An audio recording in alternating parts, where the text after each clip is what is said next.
বাড়ি ইয়ার কন্ডিশন 3.5 হাত জায়গা রে তোর ওই বেড়ে আসন রে তোর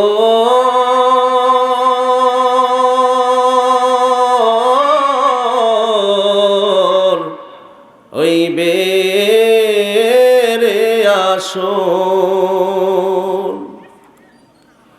যতই সাজাও গাড়ি বাড়ি ইয়ার কন্ডিশন 3.5 হাত জায়গা রে তোর ওই বেড়ে আসন রে তোর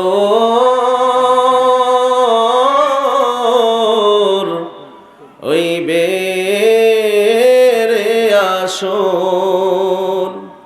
সকাল যদি হইতে পারে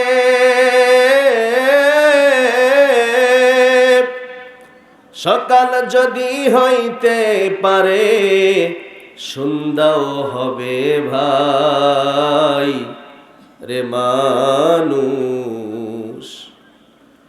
2 দিনের এই দুনিয়াতে গৌরব করার নাই রে কিছু নাই। সময় তো আর নাই রে বেশি, দমের খেলা শেষ। যেতে হবে সেই ঠিকানায় যেথায় আপন দেশ রে মন,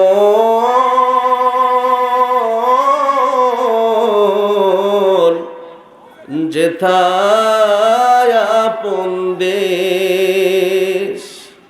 সময় তো আর নাই রে বেশি, দমের খেলা শেষ। যেতে হবে সেই ঠিকানায় যেথায় আপন দেশ রে মন, যেথায় আপন দেশ। মানব তোমার থাকতে সময়, মানব তোমার থাকতে সময় হিসাব করো তাই রে মানুষ। 2 দিনের এই দুনিয়াতে গৌরব করার নাই রে কিছু নাই। সকলেই জবান খুলে বলি রব্বানা লাকাল হামদ হামদান কাসীরান তাইয়িবান মুবারাকান ফি। প্রশংসা করলাম কার? আওয়াজ করে বলতে হবে, প্রশংসা করলাম কার? সব সময় প্রশংসা করব কার? উঠতে গেলে প্রশংসা হবে কার?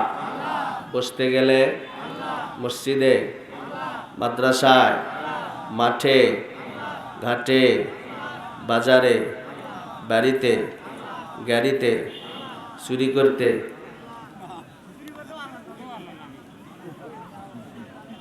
চুরি করা যাবে? ঘৃণিত কাজ না? ওয়াসারিকু ওয়াসারিকাতু ফাকতাউ আইদিয়াহুমা। কোরআনের আইন হচ্ছে কেউ যদি চুরি করে তাহলে তার চোর এবং চুন্নির হাতকে কেটে দাও। এই জন্য চুরি করা যাবে না। সবসময় আল্লাহ তাআলার প্রশংসা করতে রাজি আছি তো ইনশাআল্লাহ। সম্মানিত উপস্থিতি, আজকে আমার আলোচ্য বিষয় ট্রাফিক্স। কোন বিষয়ে আলোচনা করব? সৃষ্টির লক্ষ্য এবং উদ্দেশ্য। মনে থাকবে তো ইনশাআল্লাহ? কেউ যদি বলে খোর্দ বলাইল হাফেজিয়া মাদ্রাসা এতিমখানা লিল্লাহ বোর্ডিং এর উন্নয়ন প্রকল্পে ঐতিহাসিক ওয়াজ মাহফিলের প্রধান মেহমান কোন বিষয়ে আলোচনা করেছে? কি বলবেন? I consider this mahfil is a class. আমাদের অতিরিক্ত পুলিশ সুপার উনি বলে গেলেন এটা একটা ক্লাস। এটা কি ক্লাস? আমিও মনে করি I consider this mahfil is a class. আগামীকালকে যদি প্রশ্ন করা হয় প্রধান মেহমান কোন বিষয়ে আলোচনা করেছে, সকলে এক বাক্যে বলতে হবে সৃষ্টির লক্ষ্য এবং উদ্দেশ্য। ঠিক আছে না? কোন বিষয়? ডাইরেক্ট কুরআনুল কারীম থেকে আলোচনা হবে, ভূমিকা ছাড়া। রাত অনেক হয়ে গেছে, 12টার পরে আলোচনা করা ঠিক না, কিন্তু 11:30 বেজে গেছে। যাই হোক, আপনাদের এলাকার সিস্টেম হয়তো এরকমই হতে পারে। ডাইরেক্ট কুরআনুল কারীম থেকে আলোচনা। তার পূর্বে আমরা সর্বপ্রথম রব্বে কারীমের নামে 3 বার রব্বে কারীমের বরাত্মতার স্লোগান দেব। কারণ আল্লাহ তাআলা বলেন, ও রব্বাকা ফাকাব্বির, glorify the name of your lord. তোমরা আল্লাহ তাআলার নামের স্লোগান দাও। এজন্য 3টি তাকবীর দেব। রাজি আছি তো ইনশাআল্লাহ? তাকবীরের মাধ্যমে আমাদের ঝিমানি, আমাদের জড়তা, আমাদের দুর্বলতা সব কেটে উৎফুল্ল অন্তর নিয়ে কোরআনে পাকের আলোচনা শুনবো, ঠিক কিনা? এই জন্য প্রস্তুত হন। রেডি? নারায়ে তাকবীর। আরেকটা আওয়াজ দে, নারায়ে তাকবীর, নারায়ে তাকবীর। নাস্তিকতা নিপাত যাক, দিন ইসলাম জিন্দাবাদ। নাস্তিকতা নিপাত যাক, দিন ইসলাম জিন্দাবাদ। কোটি প্রাণের একই আওয়াজ। খোদাদ্রোহী ছাড় পাবে না, এই বাংলায় ঠাঁই হবে না। মুসলমানরা জেগেছে আজ। জোর কদমে সামনে চলো, বজ্রকণ্ঠে আওয়াজ তুলো, সবাই মিলে একই তালে দাও না স্লোগান। নারায়ে তাকবীর, নারায়ে তাকবীর, নারায়ে তাকবীর। আজকের মাহফিল সফল হোক, সফল হোক। মুসলমানের জন্য দেশের হয়েছে জন্ম, ইসলামের বিরুদ্ধে গেলে দেশ হবে ভিন্ন।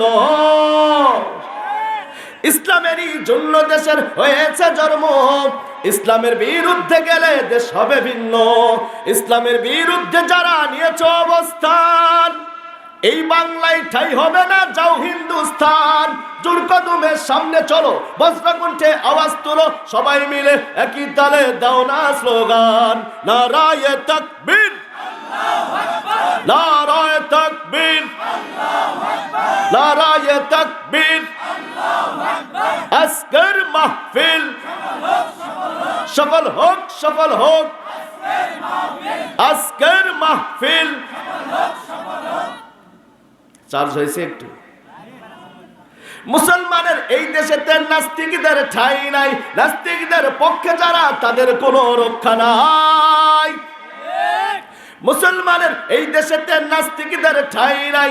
নাস্তিকদের পক্ষে যারা, তাদের কোনো রক্ষা নাই। এই দেশে থাকতে হলে কোরআন মানতে হবে, কোরআন না মানলে তারা বিতাড়িত হবে। জোর কদমে সামনে চলো, বজ্রকণ্ঠে আওয়াজ তুলো, সবাই মিলে একই তালে দাও না স্লোগান। নারায়ে তাকবীর, নারায়ে তাকবীর, নারায়ে তাকবীর। আজকের মাহফিল সফল হোক, সফল হোক। আলহামদুলিল্লাহ, সুম্মা আলহামদুলিল্লাহ। সম্মানিত উপস্থিতি, আলোচ্য বিষয় সৃষ্টির লক্ষ্য এবং উদ্দেশ্য। জানি না কতদূর পর্যন্ত যাইতে পারবো, আপনাদের ধৈর্য তার প্রমাণ দেবে ইনশাআল্লাহ। তাম পৃথিবীতে রব্বে কারীম কতগুলো মাখলুক তৈরি করেছেন, এর সংখ্যা আল্লাহ ছাড়া পৃথিবীর কেউই জানে। আমরা জানি কোন কোন গ্রুপ অফ ইন্ডাস্ট্রিজের প্রোডাক্ট 10টা, 20টা, 50, 100, 1000, 10,000, 20,000, ধরে নেন 50,000।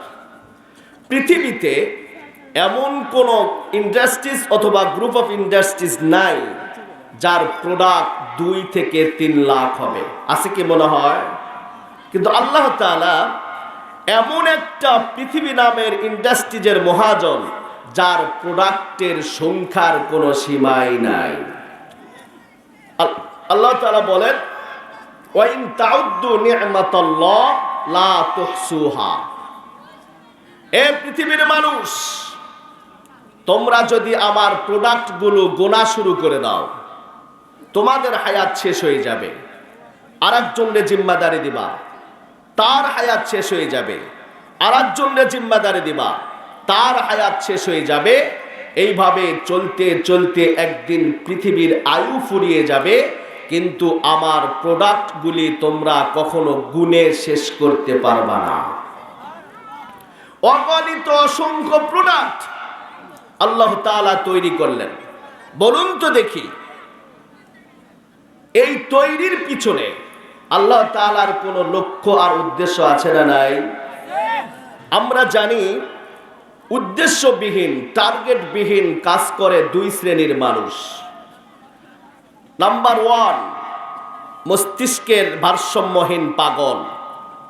যারা পাগল, এদের কাজের কিন্তু কোনো টার্গেট নেই। নাম্বার টু, অপ্রাপ্ত বয়স্ক শিশু। এদের দেখবেন কাজের কোনো টার্গেট নেই।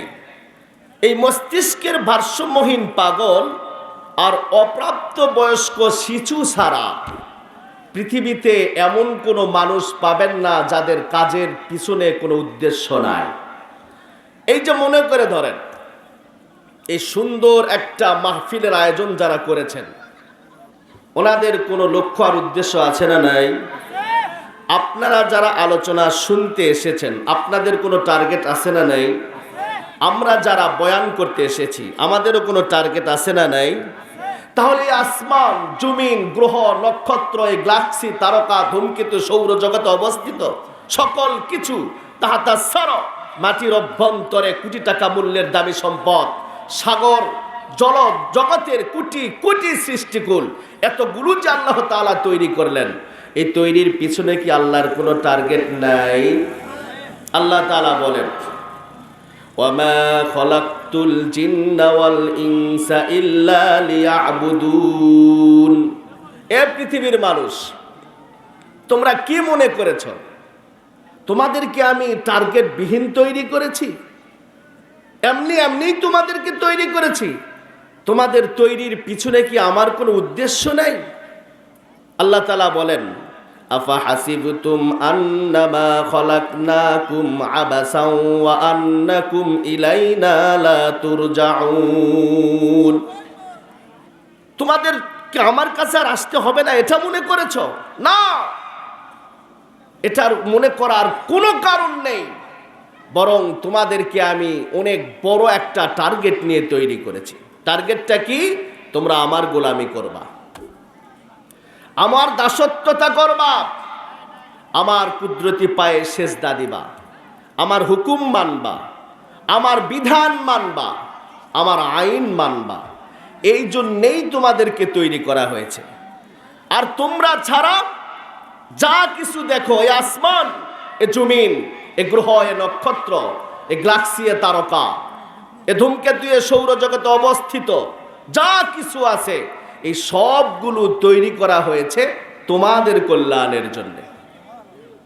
এতটুকু আলোচনা দ্বারা আমরা বুঝতে পারলাম কি, আল্লাহ তাআলা তামাম সৃষ্টিকুলকে দুই লক্ষ্যে সৃষ্টি করেছেন। এক নাম্বার, মানব আর দানবকে আল্লাহ তাআলা তৈরি করেছেন আল্লাহর গোলামি করার জন্যে। মানব দানব ছাড়া পৃথিবীতে আর যত মাখলুক আছে, এই মাখলুকগুলোকে তৈরি করেছেন আল্লাহ তাআলা মানব আর দানবের গোলামি করার জন্য। এই পুরা কথাটা আল্লাহ রসুল একটা হাদিসের মধ্যেই বলে দিয়েছেন। আল্লাহ রসুল বলেন, আদ-দুনিয়া খুলিকাত লাকুম ওয়া আনতুম খুলিকতুম লিল আখির। এ পৃথিবীর মানুষ, তামাম পৃথিবীর সমস্ত কিছুকে তোমাদের কল্যাণে তৈরি করা হয়েছে। আর তোমাদেরকে কিন্তু রিজার্ভ করে রাখা হয়েছে কার জন্যে? আর জোরে বলেন, কার জন্যে? আমরা কার জন্যে রিজার্ভ? আল্লাহর জন্য। আল্লাহ তাআলা আমাদেরকে শুধুমাত্র কেবলমাত্র রব্বে কারিমের জন্যই রিজার্ভ করে রেখেছেন। এই পৃথিবীর সমস্ত কিছু মাখলুকের জন্য তৈরি। জি জি, দুই একটা উদাহরণ দিলে আপনারা বুঝে আসবে। সম্মানিত উপস্থিতি, এই যে দেখতেছেন না, এখন আমরা ইলেকট্রিক্যাল বাল্বের আলো নিচ্ছি না? কথা বলেন। আচ্ছা, এই আলো না নিলে মানুষ বাঁচবে না? কিন্তু ইলেকট্রিক্যাল বাল্বের যদি আলো আমরা নেই, তাহলে আমাদের জীবন যাত্রা একটু সুন্দর হয়, লাইফ স্টাইলটা একটু উন্নত হয়। এই জন্যেই আমরা এই বাল্বের আলো নেই। সম্মানিত উপস্থিতি, এই ইলেকট্রিক্যাল বাল্ব ছাড়া আল্লাহ তাআলা দিনের বেলায় অটোমেটিকলি একটা বাল্ব আসমানে উঠিয়ে দেন, তার নামটা কি? সূর্য। সূর্যের আলো কতটুকু মানুষের জীবনে প্রয়োজন? সূর্যের আলো ছাড়া কোনো মানুষ বাঁচতে পারে না, সূর্যের আলো ছাড়া কোনো প্রাণী বাঁচতে পারে না, সূর্যের আলো ছাড়া এমনকি কোনো গাছ ঘাস উদ্ভিদ পর্যন্ত জমিন থেকে উগাইতে পারে না। এই সূর্যের আলো যেটা মানুষের জীবনের সাথে সংশ্লিষ্ট, এই সূর্যের আলো আমরা কেউ 10 বছর 20 বছর 50 বছর 100 বছর পর্যন্ত নিলাম। আল্লাহ তাআলা কি কখনো বিলের কাগজ দিয়েছেন? আগামী বছর দিবেন, সরকার পরিবর্তন হলে দিবেন। ইলেকট্রিক্যাল বাল্বের আলো যেটা মানুষের জীবনের সাথে সংশ্লিষ্ট না, সে আলো নেওয়ার কারণে প্রতি মাস বিদ্যুতের বিলের কাগজ আমাদের বাসায় আসে।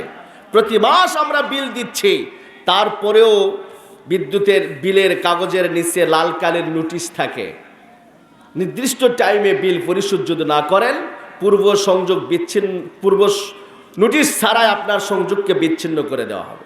প্রতি মাসে বিল দিচ্ছি, তারপরেও লাল কালির নোটিশ। অথচ যেই সূর্যের আলো ছাড়া মানুষ বাঁচবে না, সেই সূর্যের আলো আমরা 20 বছর 30 বছর 50 বছর নিলাম, আল্লাহ তাআলা কখনো বিলের কাগজও পাঠায় না। কেন পাঠায় না? আল্লাহ তাআলা বলেন, ওয়াল্লাযী খালাকা লাকুম মা ফিল আরদি জামিআ। এই পৃথিবীর মানুষ, সূর্যকে তো তৈরি করা হয়েছে তোমাদের কল্যাণের জন্য, সূর্যকে তো তৈরি করা হয়েছে তোমাদের কল্যাণের জন্য। সূর্য তোমাদেরকে আলো দিবে, তাপ দিবে, এটা সূর্যের লিগ্যাল ডিউটি। সূর্য সারা জীবন তোমাকে আলো আর তাপ দিয়েই যাবে। জীবনে 1 টাকার বিল পেমেন্ট করতে হবে না। কিন্তু মনে রাখো, দুনিয়াতে সূর্যের আলো এবং তাপ নিচ্ছ, 1 টাকারও বিল দিতে হবে না বটে, কিন্তু কিয়ামতের দিন হিসাব দিতে হবে পাই পাই। দুনিয়াতে সূর্যের আলো নিচ্ছ, বিল দিতে হবে না, কিন্তু কিয়ামতের দিন পুঙ্খানুপুঙ্খরূপে এই আলো এবং তাপের হিসাব দিতে হবে। মুসলমানেরা কথাগুলো দিল দিয়ে বুঝবেন। আমরা গরমের সময় ইলেকট্রিক্যাল ফ্যানের বাতাস খাই না? ইলেকট্রিক্যাল ফ্যানের বাতাস না খেলে কি মানুষ মারা যাবে? কখনোই মরতে পারে না। তারপরেও আমরা এই ফ্যানের বাতাস খাই। এর কারণ হচ্ছে, ফ্যানের বাতাস যদি আমার গায়ে লাগে, একটু ভালো লাগে, সুন্দর লাগে, মজা লাগে, এই কারণে আমরা ইলেকট্রিক্যাল ফ্যানের বাতাসগুলো খাই। ও মুসলমান, ইলেকট্রিক্যাল ফ্যানের বাতাসের বিপক্ষে আল্লাহ তাআলা তাম পৃথিবীতে যে একটা বাতাস চালু করে দিয়েছেন, এই বাতাসের প্রয়োজনীয়তা মানুষের জীবনে কতটুকু বেশি জানেন? বর্তমান বিশ্বের লেটেস্ট গবেষকদের গবেষণালব্ধ তথ্য আপনাদের কাছে বলি, শোনেন। একজন মানুষ খাবার গ্রহণ করা ছাড়া সর্বোচ্চ 15 থেকে 20 দিন বাঁচতে পারে। একজন মানুষ পানি গ্রহণ করা ছাড়া সর্বোচ্চ 3 থেকে 4 দিন বাঁচতে পারে। আর একজন মানুষ বাতাস গ্রহণ করা ছাড়া সর্বোচ্চ 2 থেকে 3 মিনিট বাঁচতে পারে। আল্লাহ তাআলা যদি তাম পৃথিবীর সমস্ত বাতাসগুলোকে 2 থেকে 3 মিনিটের জন্য ক্লোজ করে দেয়, 2-3 মিনিটের ব্যবধানে তাম পৃথিবীটা মৃত্যুপরিতে রূপান্তরিত হবে। সাবধান, চোখ কান খোলা রাখবেন। যেই মালিকের হাতে বাতাসের কন্ট্রোলিং পাওয়ার, মাত্র 2 থেকে 3 মিনিটের জন্য বাতাসকে কন্ট্রোল করলে তাম পৃথিবী কন্ট্রোল, সেই মালিকের হুকুম না মেনে তার সাথে ধৃষ্টতা আর গাদ্দারি আর বাহাদুরি আর বেয়াদবি করা, এটা পাগলামি সাগলামি আর বোকামি ছাড়া অন্য কিচ্ছু হতে পারে না। কোন মালিকের সামনে ধৃষ্টতা দেখাও? কার চয়েসকৃত আইনকে পরিহার করো? কার হুকুমের উল্টা হুকুম চালাও? কার আইনের উল্টা আইন জারি করো, যেই মালিকের হাতে বাতাসের কন্ট্রোলিং পাওয়ার, মাত্র 3 মিনিটের জন্য যদি মালিক বাতাসকে অফ করে দেয়, মাত্র 2 মিনিটের জন্য আল্লাহ তাআলা যদি বাতাসকে অফ করে দেয়, 2 আর 3 মিনিটের ব্যবধানে তামাম পৃথিবী মৃত্যু পরিতে রূপান্তরিত হবে।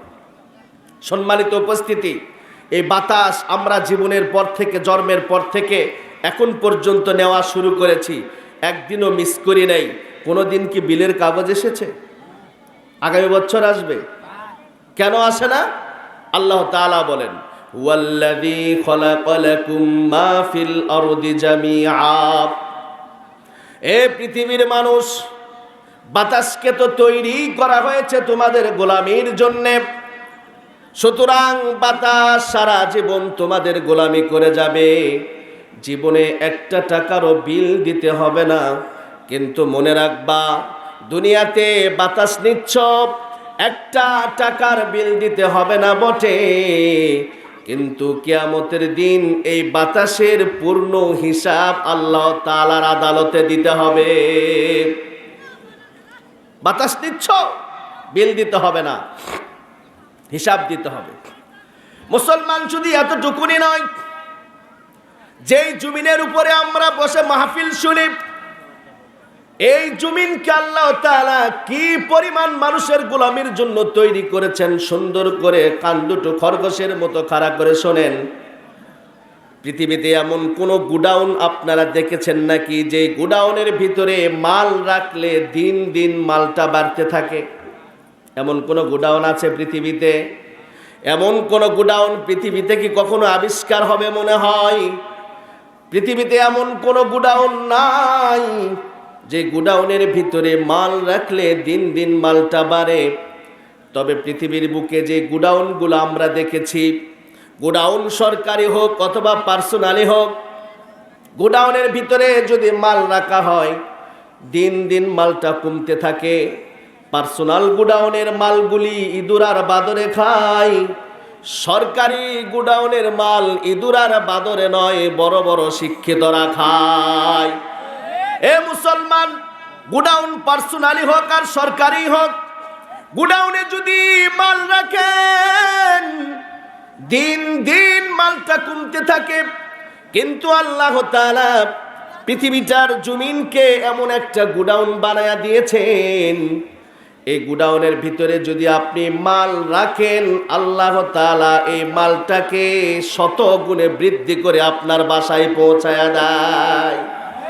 উদাহরণস্বরূপ দেখেন, একটা আম, ন্যাংরা একটা আম খাইলেন, আমের সমস্ত জিনিসগুলো আপনি খেয়ে ফেললেন, পরিতৃপ্ত যেই জিনিস, ফেলে দেওয়ার যে জিনিস 8, আপনি যদি মনে করেন যে আমটা তো আমি খাইলাম, কিন্তু এই আমটা আমার আগামী প্রজন্মদের জন্য দরকার, এটা মনে করে ওই 8টা যদি আপনি মাটির নিচে পুঁতে রাখেন, দেখবেন কিছুদিন পর এই মাটি আল্লাহ তাআলার হুকুমে একটা অঙ্কুর বের করে দিবে। 2-1 বছর পরে দেখবেন গাছটা বড় হয়ে যাবে। 5 বছর পর, 7 বছর পর দেখবেন গাছে মুকুল দেখা দিবে। কিছুদিন পর দেখবেন গাছে আম ধরেছে। আপনি জমিনকে দিয়েছিলেন একটা আমের 8, 5 থেকে 7 বছরের ব্যবধানে এই জমিন কি আপনাকে একটা আম দিবে? কথা বলেন, একটা আম দিবে? আপনি দিয়েছিলেন একটা 8, জমিন আপনার ঘরে পৌঁছায় দিবে 100-100টা। আল্লাহু আকবার বলেন। কি অটোমেটিক গুডাউন আল্লাহ তাআলা জমিনকে তৈরি করেছেন। আলোচনা তো অনেক শুনেছেন, শিখেন কি অটোমেটিক গুডাউন। যারা কৃষক আছো তারা বুঝবা। ইরির ধান যখন আপনারা লাগান, দেখবেন একজন কৃষক গোলা থেকে মাত্র 2 কেজি ধান জমিনের একটা জায়গায় ছড়ায়া দিল, ছিটাইয়া দিল। এই ধানের 2 দিক থেকে অঙ্কুর বের হয়, একদিক থেকে শিকড় আর এক দিক থেকে গাছ, ঠিক কিনা? মানুষ যদি এমনি ভাবে পড়ে তাহলে বেঁচে থাকে, মানুষের মাথাটা যদি নিচের দিকে যায় তাহলে মানুষ মারা যায়। যেই ধানের যেই দিকটা গাছ হবে ওটা যদি উপরে থাকে তাহলে ধানটা বেঁচে থাকবে। আর যেই ধানের গাছ যেই সাইডে হবে ওটা যদি মাটির নিচে যায় তাহলে ধানটা নষ্ট হয়ে যাবে। কৃষক কিন্তু ওই গোলা থেকে 2 থেকে 3 কেজি ধান জমিনে যখন ছড়া দেয়, ছিটায়া দেয়, কোন দিকে গাছ হবে ওইটা কিন্তু কৃষক ধরে ধরে মাটির দিকে দেয় না, বরঞ্চ যখন কৃষক ধানগুলো ছড়া দেয় আল্লাহ কুদরতি হাতে ওই প্রত্যেকটা ধানগুলো ধরে ধরে যেইটা গাছ হবে সেইটা উপরের দিকে দিয়ে, যেইটা শিকড় হবে ওইটা মাটির নিচে দিয়ে দেয়। মুসলমান শুধু এতটুকুনি নয়, এখন আপনাদের সামনে এমন একটা তথ্য বলবো, যেই তথ্য শোনার পরে আপনার অন্তরাত্মা পর্যন্ত কেঁপে উঠবে। বিভিন্ন সময় দেখবেন পেপারের ভিতরে আর্টিকেল লেখে। আমি একদিন দেখলাম, পড়লাম, জলজ প্রাণী বিশেষজ্ঞদের পক্ষ থেকে একটা আর্টিকেল। ওনারা লিখেছেন জলজগতে যতগুলো প্রাণী আছে তার মধ্যে সবচাইতে বুদ্ধিমান প্রাণীর নাম হচ্ছে ডলফিন। ডলফিন দেখেছেন কারা কারা? একজনও না? ছবি দেখেছেন কারা? ডলফিন অবশ্যই ছবিতে দেখেছি। আসল ডলফিন যদি নাও দেখি, কৃত্রিম ডলফিন হলেও দেখেছি। মুসলমান বন্ধু, প্রশ্ন করতে চাই, ডলফিন কি পুকুরে, খালে, নদী বিলে হয় না সাগরে? মানুষ কি সাগরে বসবাস করে নাকি নগরে? মানুষের জন্ম আর বাস হলো নগরে, ডলফিনের জন্ম আর বাস হলো সাগরে। হুজুর, প্রশ্ন হচ্ছে নগরে বসবাসকারী মানুষের জন্যে সাগরে বসবাসকারী ডলফিনকে আল্লাহ তাআলা কোন কাজের জন্য তৈরি করলেন? অ্যান্সার শোনেন। মানুষের জন্ম আর বাস যদিও নগরে, এই মানুষগুলো অনেক সময় কোটি টাকা মূল্যের সম্পদ আহরণের জন্য সাগর পাড়ি দেয় না, দেয় না? এই মানুষগুলি যদিও জন্ম নগরে, কোটি টাকা মূল্যের সম্পদ আহরণের জন্য যখন ট্রলার নিয়ে সাগর সফর করে, আপনারা ভালো করে বুঝবেন আল্লাহ তাআলা যে পরিমাণে ঘূর্ণিঝড়, জলোচ্ছ্বাস আর নিম্নচাপগুলি সাগরের মধ্যে দেয়, ওই পরিমাণের জলোচ্ছ্বাস, ঘূর্ণিঝড় আর নিম্নচাপ কিন্তু স্থলভাগে দেয় না।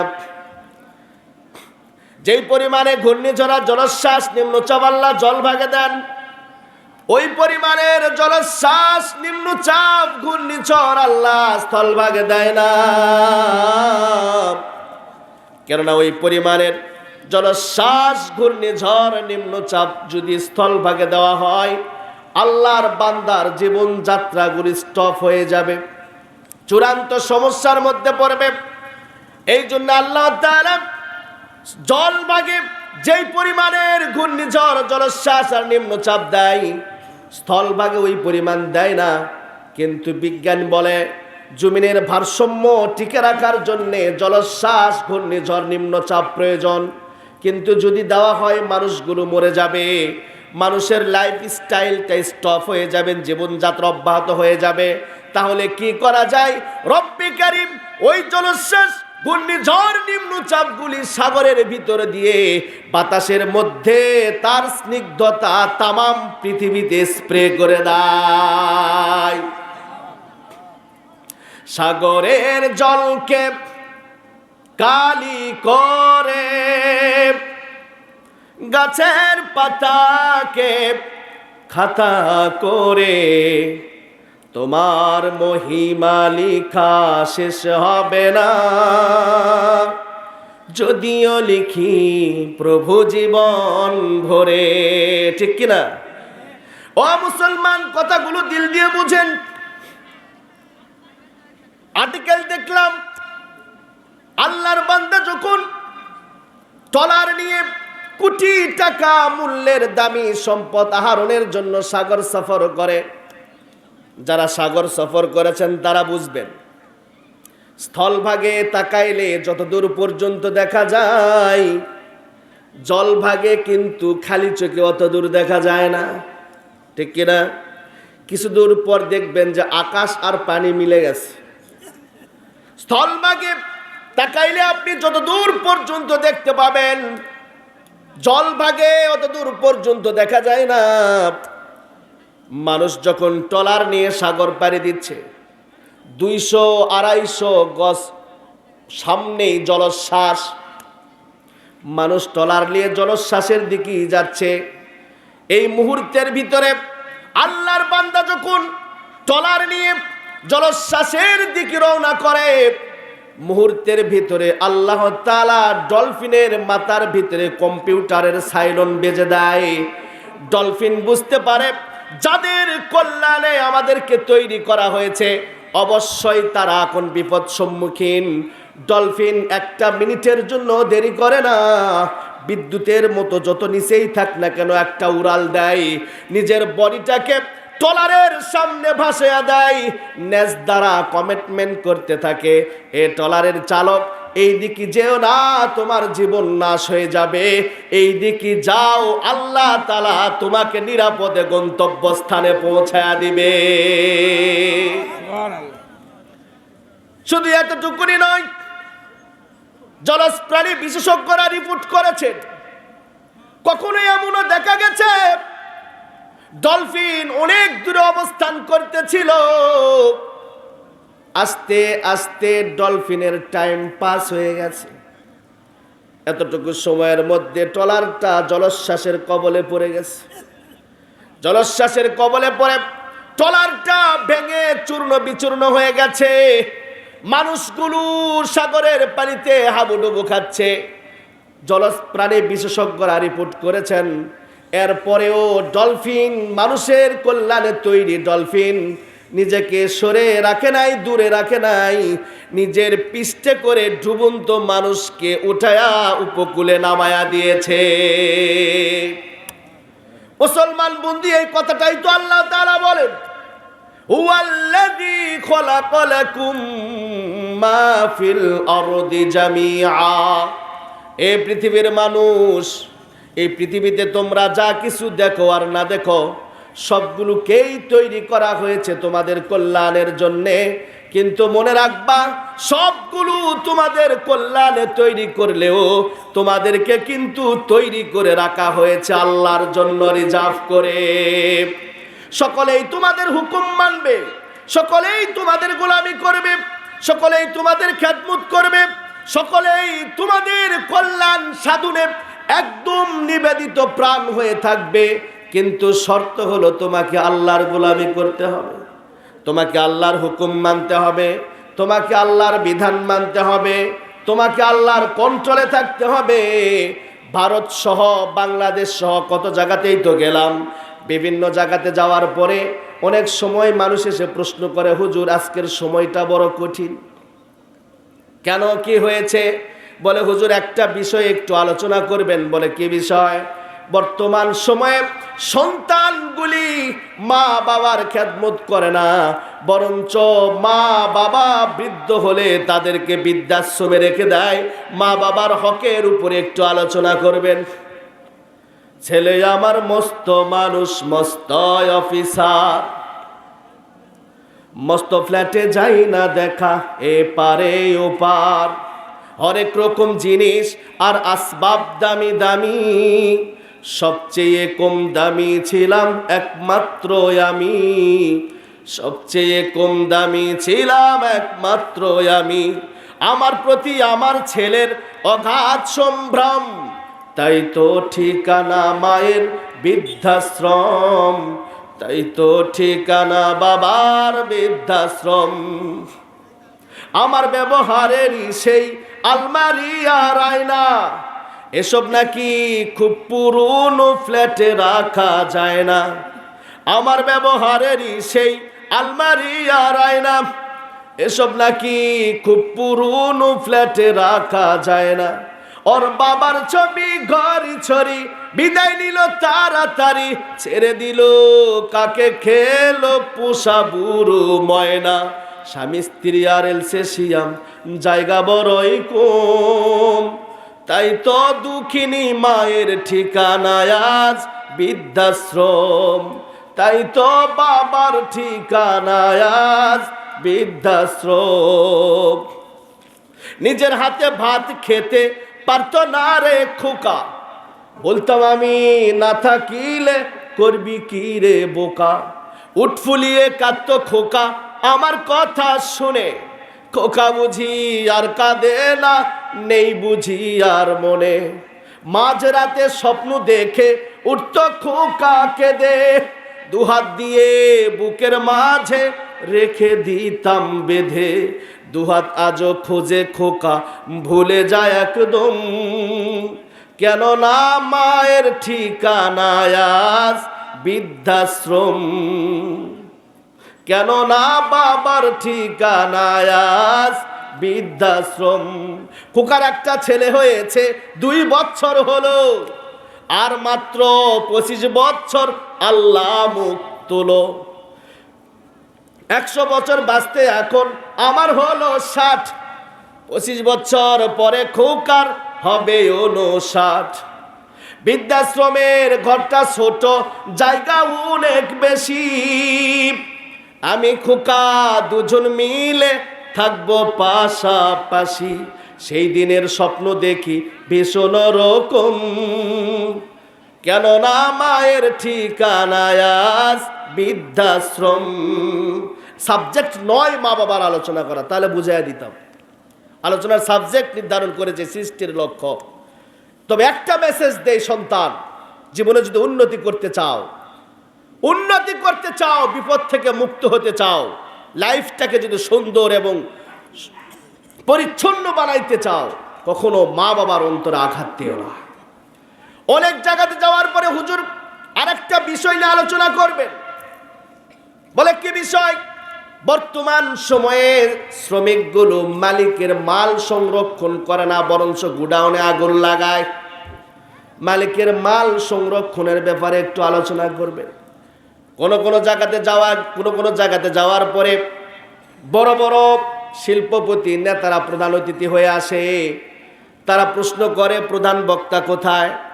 যখন আমাদেরকে দেখায় দেয়, গিয়ে বলে হুজুর বর্তমান সময়টা বড় জটিল আর কঠিন, আমরা আমাদের সময় টিচারদেরকে কি পরিমাণ মানতাম আর ভালোবাসতাম আর সম্মান করতাম, কিন্তু এমন একটা সময় চলে এসেছে ছাত্র আজকে টিচারদেরকে সম্মান করে না, বরঞ্চ সিগারেট খেয়ে ধুমাগুলো টিচারের মুখের দিকে ছাড়ে। ছাত্র শিক্ষকদের গুরুত্ব নিয়ে একটু আলোচনা করবেন। আমাদের এলাকার লোকাল নেতা আছে, সরকার দলীয় নেতা, বিরোধী দলীয় নেতা, সাবেক বিরোধী দলীয় নেতা, কেন্দ্রের নেতাও আছে। তাদের সাথে যখন আমরা বন্ধুত্ব কোনো সুলভ বৈঠকে, টি টেবিলের বৈঠকে বসি, ওরা তখন আমাদেরকে বলে বন্ধু তোমরাই ভালো আছো। যদি বলা হয় কেন বন্ধু কি হয়েছে, বলে যাদেরকে আমরা হাতে ধরে ধরে রাজনীতি শিখাইলাম তারাই আজকে আমাদের বিপক্ষে ঝাড়ু মিছিল বের করে। সেম কোয়ালিটির অভিযোগ। সন্তান বাবা মার হুকুম মানে না, কর্মচারী মালিকের মাল সংরক্ষণ করে না, স্ত্রী স্বামীর কমান্ড মানে না, বৌমা শ্বশুরের কমান্ড শাশুড়ির কমান্ড মানে না, ছাত্র শিক্ষকদেরকে মানে না। এর যতগুলো কারণ আপনি বের করবেন, খুব ভালো করে মেসেজ নেন, এই সমস্যাগুলোর যতগুলো অ্যানালাইসিস করে যতগুলো কারণ আপনি বের করবেন, যতগুলো মোটিভ কুজ ইফেক্ট আপনি বের করবেন, তার মধ্যে সবচাইতে আমার থিসিসের কারণ হচ্ছে আমি যে নিজে আমার আল্লাহকে মানি না, এই জন্যই তো আমার সন্তান আমাকে মানে না। আমি নিজেই তো আমি আল্লাহর কন্ট্রোলে থাকি না, এই জন্য আমার স্ত্রী আউট অফ কন্ট্রোল, আমার কন্ট্রোলে থাকে না। আমি নিজে আমার আল্লাহর আইনের উপরে আগুন লাগাই, এই জন্যে শ্রমিকগুলো মালিকের গুডাউনে আগুন লাগায়। আমি চ্যালেঞ্জ করে বলতে পারি, চ্যালেঞ্জ, ওপেন চ্যালেঞ্জ, একজন ব্যক্তি যদি এখানে মাহফিল থেকে দাঁড়ায় দীপ্ত শপথ গ্রহণ করে বলতে পারেন হুজুর এখন থেকে নিয়ে শুরু করে একেবারেই অন্তিম সময় মৃত্যুর আগ পর্যন্ত কোন ক্ষেত্রে আল্লাহর হুকুমের বাইরে যাব না, রসুলের আদেশের বাইরে যাব না, আমি তামার পাতে লিখে দিতে পারি আপনার সন্তান তো আপনাকে মানবে, আপনার স্ত্রী তো আপনাকে মানবে, আপনার শ্রমিক তো আপনাকে মানবে, আপনার কর্মচারী আপনাকে মানবে, এই পৃথিবীর কোনো হিংস্র জানোয়ার পর্যন্ত আপনার হুকুমের বাইরে যাবে না। বিষয়টা যদি বুঝে না আসে, দুই একটি কারগুজারি ঘটনা বলে আমি আমার আলোচনা শেষ করব। তার মধ্যে সর্বপ্রথম যে ঘটনাটা শোনেন, আমরা জানি বিশ্বের মধ্যে সবচাইতে বড় বড় দার্শনিকদের মধ্যে ছিলেন আল্লাহওয়ালা একজন দার্শনিক, যার নাম শেখ সাদি রহমতুল্লাহ আলাই, যার দর্শনের কিতাবগুলি মুরব্বীরা বলতে পারবেন একসময় বিএ এবং এমএ ক্লাসে যার দর্শনের কিতাবগুলো পড়ানো হয়, বর্তমান সময় আছে কিংবা নাই জানা নাই, তবে না থাকারই সম্ভাবনা বেশি। কারণ শিক্ষানীতি প্রণয়নের জন্য যাদেরকে দায়িত্ব দিয়েছে ওরা এখন ক্রিং ক্রিং আর প্যাক প্যাক নিয়েই ব্যস্ত আছে। কিন্তু আজ থেকে ৩০-৩৫ বছর আগে শেখ সাদি রহমতুল্লাহ আলাইহির দর্শনের কিতাবগুলি এদেশের স্কুল কলেজ ভার্সিটি গুলোতে বিএ এবং এমএ ক্লাসে পড়ানো হতো। যতগুলো দর্শনের কিতাব পড়ানো হয় তার মধ্যে একটা ফার্সি কবিতার কিতাব ওনার পড়ানো হয়, তার নাম হলো বোসেতা। বোসেতা কিতাবের ভিতরে ফার্সি একটা কবিতার কিতাব, ওনার ঘটে যাওয়া, নিজের চোখের সামনে ঘটে যাওয়া একটা ঘটনা উল্লেখ করেছেন। শেখ সাদি রহমতুল্লাহ আলাইহি বলেন, একে দি দানাজ আর সায়েরো দেবার কে পেশা মোজাম্বার পালঙ্গে সোয়ার চুনা হবলে জাহালে দরমান্নে সস কে তুরসি দোনাম পায়েতে তন বাবাস তাবাসসুম কুনা দস্তে বড় লব্বেরেক তাবাসসুম কুনা দস্তে বড় লব্বেরেক কেছা দি মুদর ইচে দি দি সে কস ওগর হাম তানাজহুক মেদাওয়ার মাফিজ কে গরদান্না পিচাস যে হুকমে তুহিজ। সারিয়াকান্দির যুবকেরা শুনেন, খর্দ বলাইলের যুবকেরা শুনো, মাদেরকে লক্ষ্য করে বলি, মা ঘটনাটা দিল দিয়ে শোনো গো মা। বাংলাদেশের ভিতরে নয়, শুধু বিশ্বের ভিতরে যত বড় বড় আল্লাহওয়ালা দার্শনিক পৃথিবী থেকে বিদায় নিয়ে চলে গেছে, তার মধ্য থেকে একজন আল্লাহওয়ালা দার্শনিকের নাম ছিল শেখ সাদি রহমতুল্লাহ আলাইহি। শেখ সাদি রহমতুল্লাহ আলাইহি বলেন, আমি একদিন রুদেবা শহরের ভূখণ্ডে চলতেছিলাম, দেখলাম একেবারেই দুর্বল, বৃদ্ধ বয়োজ্যেষ্ঠ একেবারে দুর্বল একজন ব্যক্তি, হুষ্টপুষ্ট তরু তাজা, একেবারে সুন্দর বিরাট আকৃতির একটা সিংহের পৃষ্ঠ চড়ে নরমাল পজিশনে সামনের দিকে অগ্রসর হয়। দৃশ্যটা দেখার পরে আমি কিন কর্তব্য বিমূঢ় হয়ে গেলাম, আমার শরীরে ভাইব্রেশন তৈরি হয়ে গেল, আমি আর সামনে অগ্রসর হতে পারতেছি না ভীত সন্ত্রস্তের কারণে। ওই লোকটা আমার এই ঘটনাটা বুঝতে পারছে, আমার অবস্থা বুঝতে পারছে।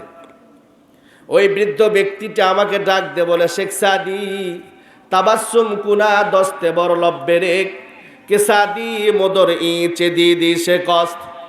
ও শেখ সাদি, তুমি কি আমার এই দৃশ্যটা দেখে আশ্চর্যজনিত হয়েছ? আশ্চর্যজনিত হওয়ার কোনো কারণ নাই, একটা মাত্র মন্ত্র তোমারে আমি শিখাইয়া দেই, এই মন্ত্রটা যদি তুমি মানতে পারো আর আমল করতে পারো আর জানতে পারো, তাহলে ও শেখ সাদি তুমিও আমার মতো হিংস্র সিংহের পৃষ্ঠ চড়ে সফর করতে পারবে। একটা মাত্র মন্ত্র, কে সাদি মুদর ইচে দিদি সে কস কে গরহাম তানাজহুক মেদাওয়ার মাফিস ওগর দান্না পিচাস যে হুকমে তুহিস। একটা মন্ত্র, ও সাদি তুমি টোটাল আল্লাহর কন্ট্রোলে চলে যাও, আল্লাহর হুকুমের বাহিরে তুমি একটা কদমও ফালায় না, রসুলের আদর্শের বাহিরে একটা পা ফালায় না। এই পৃথিবীর কোন হিংস্র জানোয়ার পর্যন্ত তোমার একটা কদমও তোমার হুকুমের বাইরে ফালাবে না। ও মুসলমান বন্ধুরা, কথাগুলো দিল দিয়ে বুঝবেন। একজন মানুষ যখন একজন মানুষের প্রেমে পাগল হয়, একজন মানুষ যখন একজন মানুষের প্রেমে পাগল হয়, দেখবেন তার মোবাইলে বিভিন্ন রকমের নাম্বার, কোন গুলো জেনারেল সেভ, কোনোগুলো এফিনেফ, কোনোগুলো সুপার এফিনেফ। একজন মানুষ আর একজন মানুষের প্রেমে পাগল হওয়ার কারণে যখন সুপার এফিনেফ নাম্বারে কথা বলা শুরু করে দেয়, দেখবে রাস্তার সাইড দিয়ে হাঁটতেছিল, সুপার এফিনেফ নাম্বারে তার কাঙ্ক্ষিত ব্যক্তির সাথে কথা বলতেছে। কথা বলতে বলতে কখন যেন রাস্তার মাঝখানে চলে আসছে, যুবকের খবর নাই। পিছন থেকে গ্রিন লাইন ভলভো গাড়িগুলো ডবল হর্ন দেয়, যুবকের খবর নাই। অনেক সময় অ্যাক্সিডেন্টে যুবকের প্রাণ চলে যায়। এ মুসলমান যুবকেরা শোনো, একজন মানুষ যদি একজন মানুষের প্রেমে পাগল হওয়ার কারণে তার সাথে কথা বলতে এত মজা, যেই ব্যক্তিটা আমার আল্লাহর সাথে সম্পর্ক, আল্লাহর প্রেমে পাগল, আল্লাহর সাথে কথা বলতে তার কি পরিমাণে মজা। পটিয়ার জিরি মাদ্রাসার একজন মুহতামিম ছিলেন। পটিয়া মাদ্রাসার মুহতামিম হাজী ইউনুস সাহ হুজুর রহমতুল্লাহ আলাইহি, শাইখুল আরব ওয়াল আজম, শাইখুল আরব ওয়াল আজম হাজী ইউনুস সাহ হুজুর রহমতুল্লাহ আলাইহি, উনি দ্বীনের মিশন নিয়ে আফ্রিকাতে গেছেন, দ্বীনের দাওয়াত দিতে আফ্রিকাতে গেছেন। আফ্রিকাতে এক এলাকায় দাওয়াত শেষ করে আর এক এলাকায় যাবেন, গাড়ির ভিতরে বসছেন। দেখবেন একজন মানুষ যদি একজন মানুষের প্রেমে পাগল হয়, সময় পাইলেই তাকে একটা রিং দেয়, ঠিক কিনা? একটা মিস কল লাগায়া দেয়, বুঝাইতে চায় তোমার প্রেম আমার অন্তরে আছে, কিন্তু পরিবারের চাপের কারণে, কাজের ব্যস্ততার কারণে তোমার সাথে কথা বলতে পারি না। ঠিক তদ্রূপ যারা আল্লাহর প্রেমে পাগল, এরা সময় পাইলেই আল্লাহর সাথে কানেক্টেড শুরু করে দেয়। এইরকমই একজন আল্লাহর পাগল ছিলেন হাজী ইউনুস সাহ হুজুর রহমতুল্লাহ আলাইহি। উনি যখন বসলেন, বসার পরে গাড়িতে বসে আল্লাহ রব্বুল আলামিনের সাথে কথা বলা শুরু করে দিলেন। কথা বলতেছে, হাজী ইউনুস সাহ কি বাংলাদেশে না আফ্রিকায় না আমেরিকায় কোনো খবর নাই, জমিনে নাকি আসমানে কোনো খবর নাই। ড্রাইভার গাড়ি চালাইতেছে, গাড়ি চলতেছে চলতেছে, হঠাৎ করে এক জায়গায় ড্রাইভার গাড়ি পার্ক করলেন, তারপরে গাড়ি ব্রেক করলেন। হাজী ইউনুস সাহ হুজুরের ধ্যান ঘুরে আসলো, ড্রাইভারকে লক্ষ্য করে বললেন, বেটা গাড়ি পার্ক করলে কেন, ব্রেক করলে কেন, আমরা কি গন্তব্যস্থানে পৌঁছেছি? বলে না হুজুর, গন্তব্যস্থান তো আরো অনেক দূরে। তাহলে গাড়ি ব্রেক করলে কেন? বলে হুজুর আপনি কি কিছু দেখেন নাই?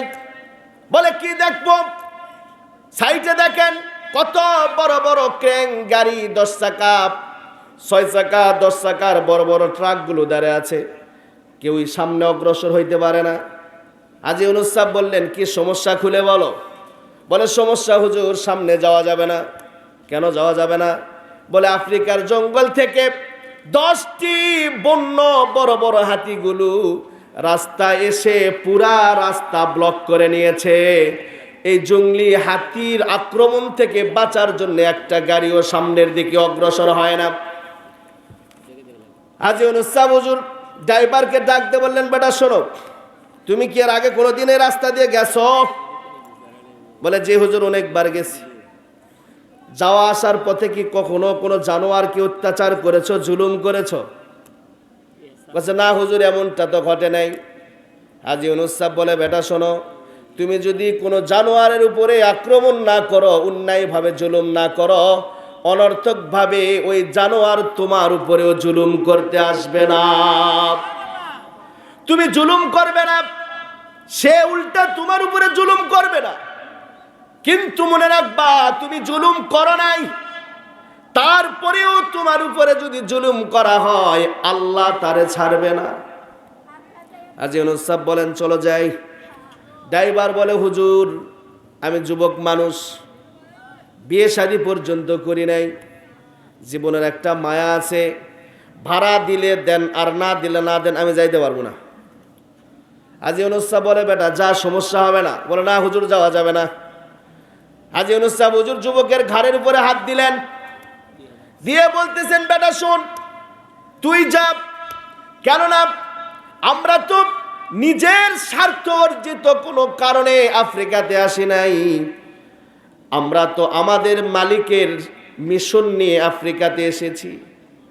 ওই হাতিকে যেই মালিক তৈরি করেছেন, ওই মালিকের ইসলামের দাওয়াত নিয়েই তো আমরা এখানে এসেছি। আমরা তো নিজেদের কোনো স্বার্থের জন্য এখানে আসি নাই, তাহলে হাতি আমাদেরকে কেন মেরে ফেলবে? হাতি দরকার হয় আমাদেরকে রাহাবারি করে পথ দেখাবে, চিন্তার কোনো দরকার নাই। হাজী ইউনূস সাহেব যখন যুবকের ঘাড়ে হাত দিয়ে কথাটা বলছে, সঙ্গে সঙ্গে যুবকের ইমানের ভিতরে পাওয়ার চলে আসছে। কেননা সোহবতে চলে তোরা চলে কুনত, সোহবতে চলে তোরা চলে কুনত, সোহবতে তলে তোরা তলে কুনত। ভালো মানুষের সাথে সংস্পর্শে থাকলে ভালো হওয়া যায়। আল্লাহওয়ালাদের সাথে থাকবেন, আপনি আল্লাহওয়ালা হবেন। মাদ্রাসার সাথে সম্পর্ক রাখবেন, যে কোনো দিক দিয়ে যেই সিস্টেমে হয় মাদ্রাসার সাথে সম্পর্ক রাখবেন, ওলামায়ে কেরামদের সাথে সম্পর্ক রাখবেন, তলবে ইলমদের সাথে সম্পর্ক রাখবেন। মনে রাখবেন আল্লাহ রাসূল সাল্লাল্লাহু আলাইহি সাল্লাম বলেন, মান তাশাব্বা বিহি কওমুন ফাহুয়া মিন। দুনিয়ার বুকে যার সাথে তোমার অন্তরঙ্গ সম্পর্ক থাকবে, অন্তর দিয়ে যার সাথে তোমার মুহাব্বত থাকবে, প্রেম থাকবে, সংস্পর্শতা থাকবে, যার সাদৃশ্য তুমি দুনিয়ার বুকে গ্রহণ করবে, কাল কিয়ামতের দিন কঠিন মুসিবতের সময় আল্লাহ তাআলা তার সঙ্গেই তোমার হাসর নাসরের ব্যবস্থা করবে। আল মারউ মা'a মান হাব্বা। এই জন্য বন্ধু, যার সাথে তোমার সম্পর্ক ভালো, তার সাথে আল্লাহ তাআলা কিয়ামতের দিন তোমার থাকার ব্যবস্থা করে দিবে। বিষয়টা আপনাদের সামনে অফিন করার জন্য ছোট্ট একটা ঘটনা কারগুজারি বলি, শোনেন। মক্কার ভিতরে একটা আলিমের ইন্তিকাল হলো। আলিমের ইন্তিকাল হলে জান্নাতুল বাকি দাফন করা হলো। ওই ফ্যামিলির আরেকটা মেয়ে মানুষের যখন ইন্তিকাল হয়, তখন সকলের পারমিশন অনুযায়ী ওই কবরেই তাকে দাফন করার অনুমতি দেওয়া হলো, যে কবরে ওই আলেমকে দাফন করেছিল। যখন দাফন করতে গেছে, দেখি ইন্না লিল্লাহ, এখানে একটা ইউরোপিয়ান মেয়ের লাশ দেখা যায়। কেননা বাঙালিদেরকে দেখলে চিনা যায় বাঙালি, ঠিক কিনা? পাকিস্তানিদেরকে দেখলে চিনা যায় এরা পাকিস্তানি। নিগ্রো আফ্রিকান যাদেরকে, নাইজেরিয়ানদেরকে দেখলে বোঝা যায় এরা নিগ্রো নাইজেরিয়ান।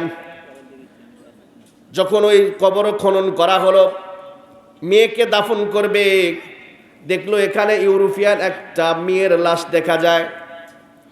মুহূর্তের ভিতরে চতুর্দিকে খবরটা পৌঁছে গেল, এখানে রাখলাম একজন আলিমের লাশ, কিন্তু এখানে সংরক্ষিত এলাকা, কোন মানুষ যদি কাউকে কবরস্থ করতে চায় সরকারি পারমিশন লাগে।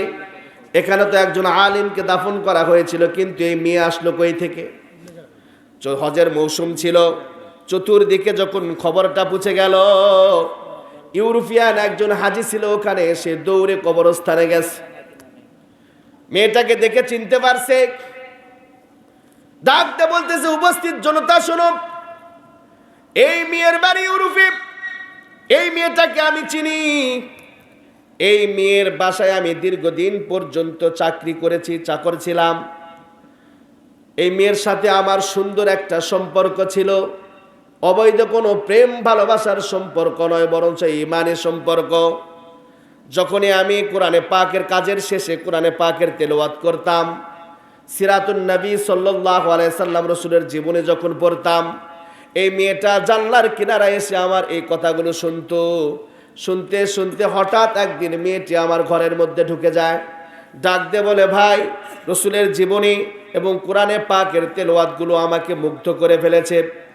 আমি রাসূলের প্রেমে পড়ে গেছি, কোরআনে পাকের প্রেমে পড়ে গেছি, আমারে আপনি মুসলমান বানান।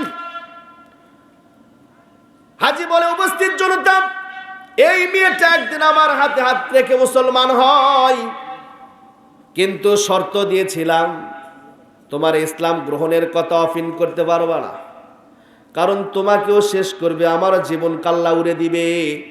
যতদিন পর্যন্ত আমি তোমারে গোপন রাখতে বলবো, এতদিন পর্যন্ত তুমি গোপন রাখবা। এইভাবে দীর্ঘদিন পর্যন্ত চলতেছিল। হঠাৎ একদিন মেয়েটি এসে বলল, ভাই, আমি তো আর গোপন করতে পারি না, মন চাইতেছে আমি আমার ইসলামের কথা প্রকাশ করে দেই। আমি বললাম, না বোন, এই কাজটা করো না, এখনো সময় আসে নাই। হঠাৎ মেয়েটা অসুস্থ হয়ে গেল, মারা গেল। আমি অনেক চেষ্টা করেছি মুসলমানের সিস্টেমে তাকে দাফন করব, কিন্তু বাবা তো ছিল খ্রিস্টান, এই জন্যে আমি ব্যর্থ হয়েছি। বাবা তাকে খ্রিস্টানের অনুসরণ করে দাফন করেছে। আমার চিনতে ভুল হয় নাই, এটাই সেই মেয়ে যে আমার হাতে আমার সামনে কালিমা পড়ে মুসলমান হয়েছিল। এবার মক্কার সমস্ত হাজিগুলো বললেন, তাহলে এখানে যে একটা আলেম ছিল তার লাশ গেল কোথায়? বুঝলাম মেয়েটাকে আপনি চিনেছেন, কিন্তু এই কবরে তো একজন আলেম ছিল, ছেলে মানুষ, সে কোথায়? সকলে মিলে 40 জন সদস্যের একটা টিম গঠন করে ওই আলেমের বাসার দিকে পাঠিয়ে দিলেন, যাও এই আলেমের জীবন আদর্শগুলো অ্যানালাইসিস করো, গবেষণা করো, এর কি গুণ ছিল ভালো আর কি গুণ ছিল খারাপ, সবগুলো রিপোর্ট নিয়ে আসো। এই 40 জন সদস্যের টিম আলেমের বাড়িতে গেলেন। যেই গ্রামে তার জন্ম সেই গ্রামে গেলেন, গ্রামের সমস্ত মানুষদের কাছে রিপোর্ট নেওয়া শুরু করলেন। প্রত্যেকটা মানুষ ভালো রিপোর্টই দেয়, গুড রিপোর্ট দেয়, ব্যাড রিপোর্ট কেউ দেয় না, ব্যাড রিপোর্ট কেউ দেয় না।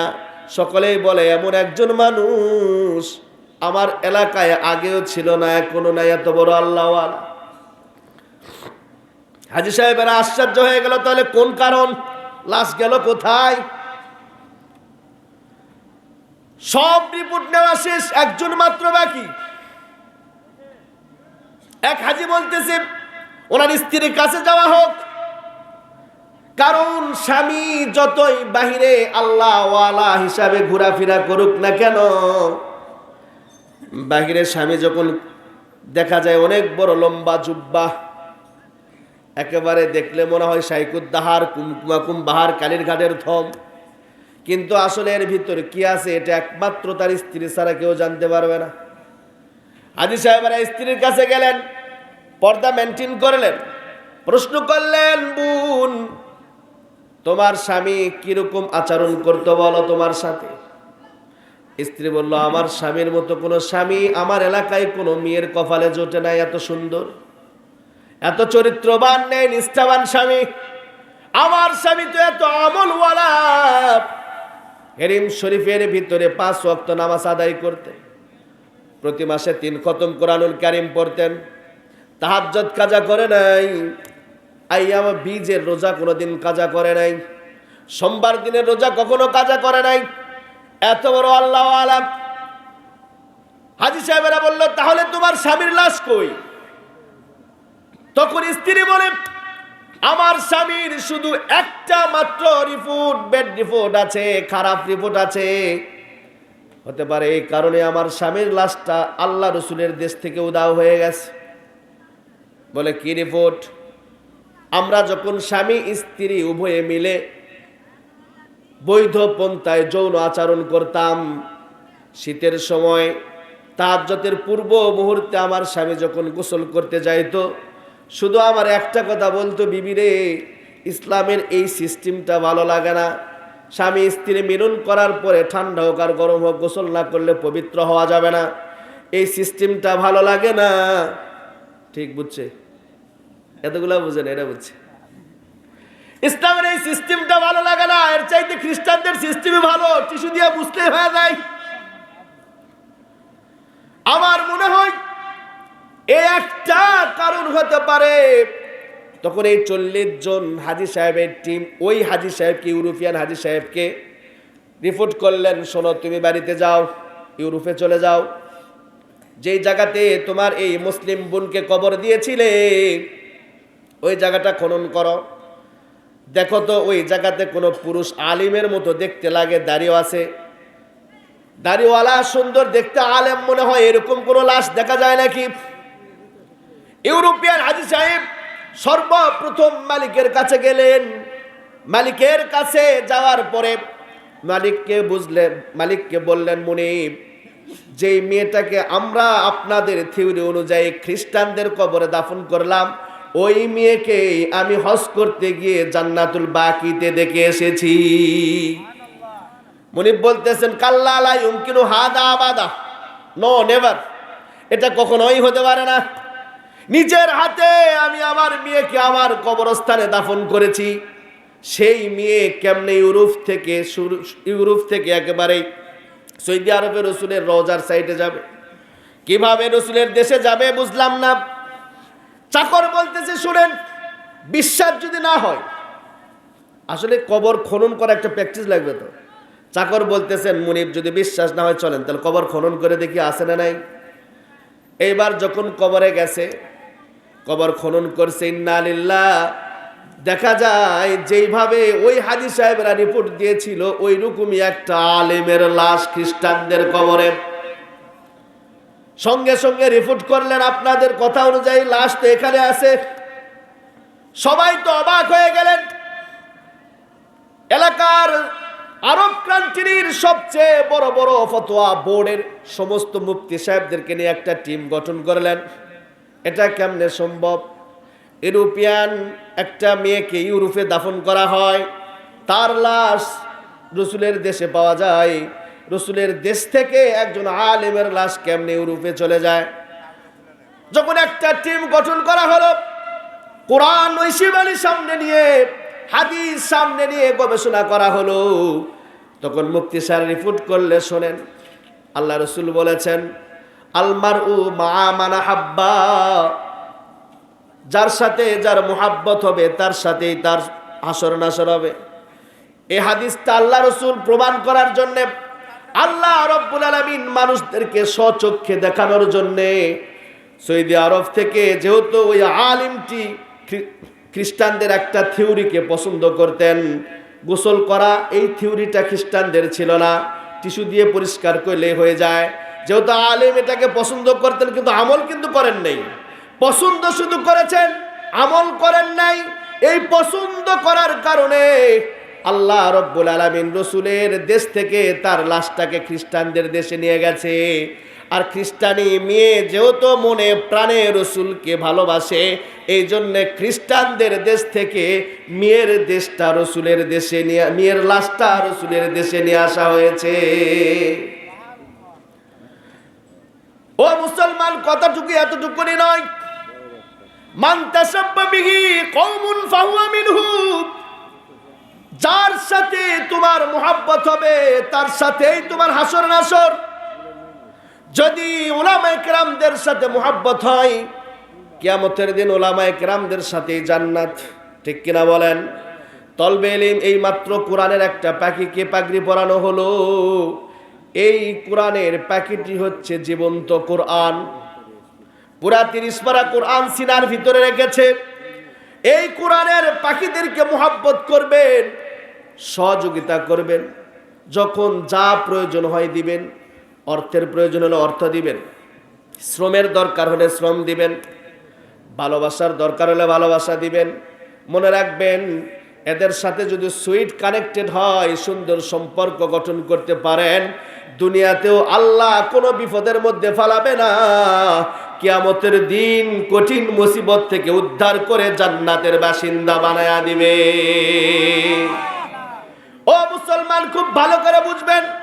বলতেছিলাম হাজী ইউনুস সাহেব হুজুর রহমাতুল্লাহ আলাইহির কথা, আজ মনে আসেনি আপনাদের?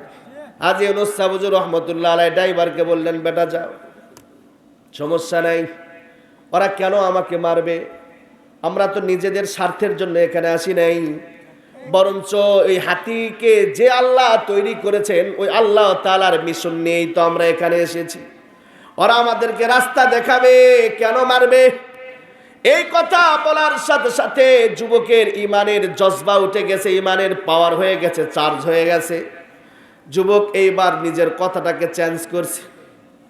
যুবক বলতেছে, হুজুর চলেন, জীবনে তো নামাজ কালামের ধারি নেই, যদিও আপনাদের সাথে সুন্দর সম্পর্ক রাখার কারণে যদি মৃত্যু হয়, আর এর কারণে যদি আল্লাহ তাআলা জাহান্নাম থেকে নাজাত দিয়ে জান্নাতের বাসিন্দা বানায়, এটা আমার জন্য অনেক কিছু। হুজুর চলেন যাই।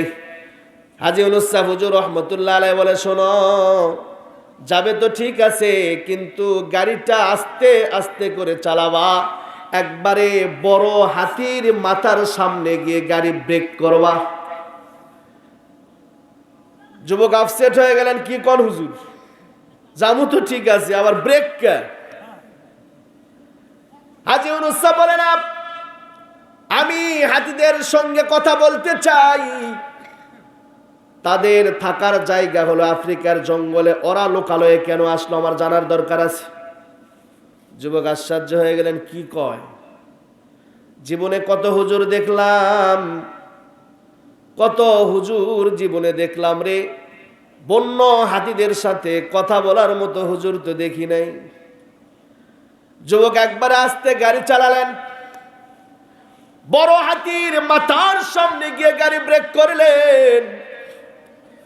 গাড়ি যখন ব্রেক করেছে, হাতিগুলো একটা আওয়াজ দিয়ে, গাওটা নড়াচড়া দিয়ে, শরীর নড়াচড়া দিয়ে দাঁড়ায় গেছে। হাজী ইউনূস সাহেব ড্রাইভারকে বললেন, বেটা গাড়ির গ্লাসটা নামায় দাও।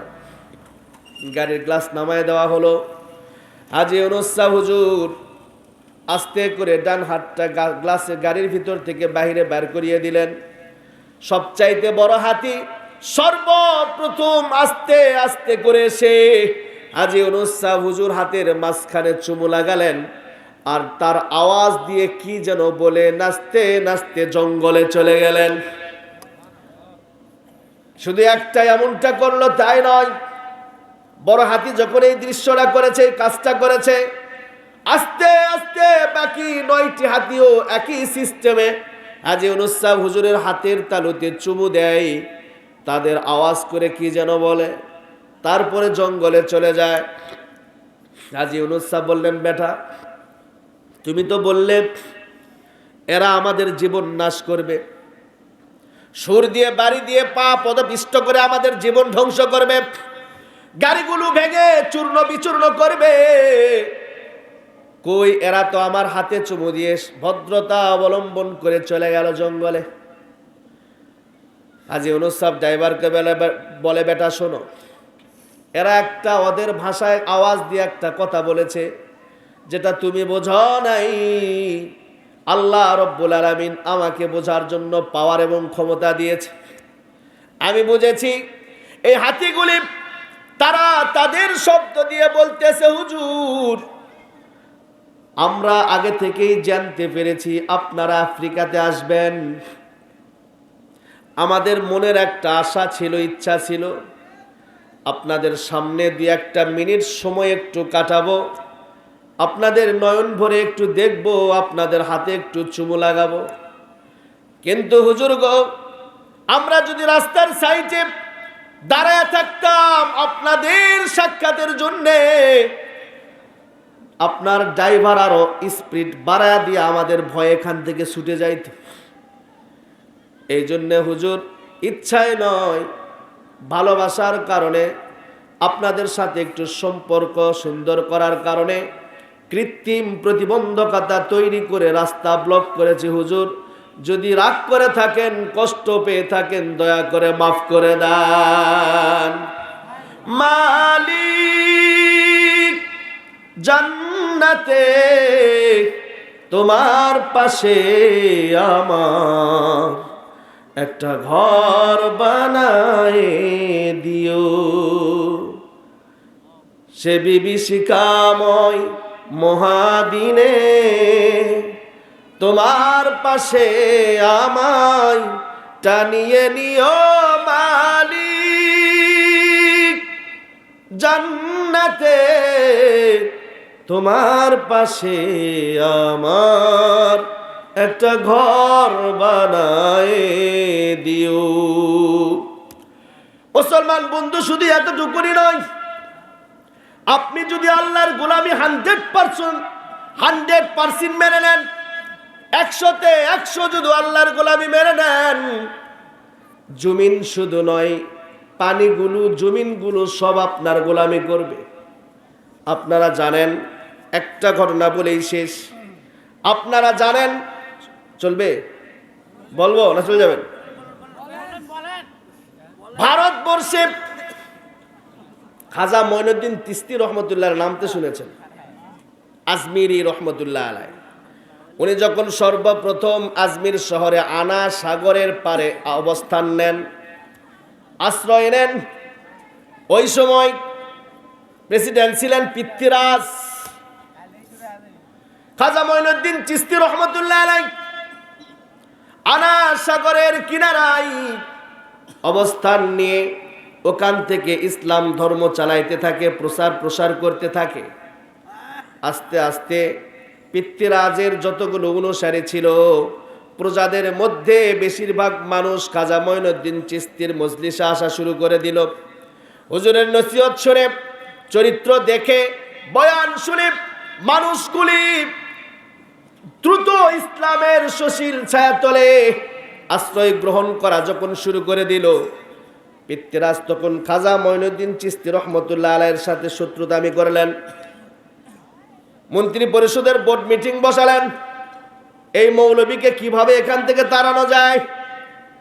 একজন মন্ত্রী বললেন, হুজুর একটা উপায় আছে। বলে, কি উপায়? বলে, আনা সাগরের পানি তাদের জন্য অবৈধ করে দেন, ব্যবহার করতে পারবে না।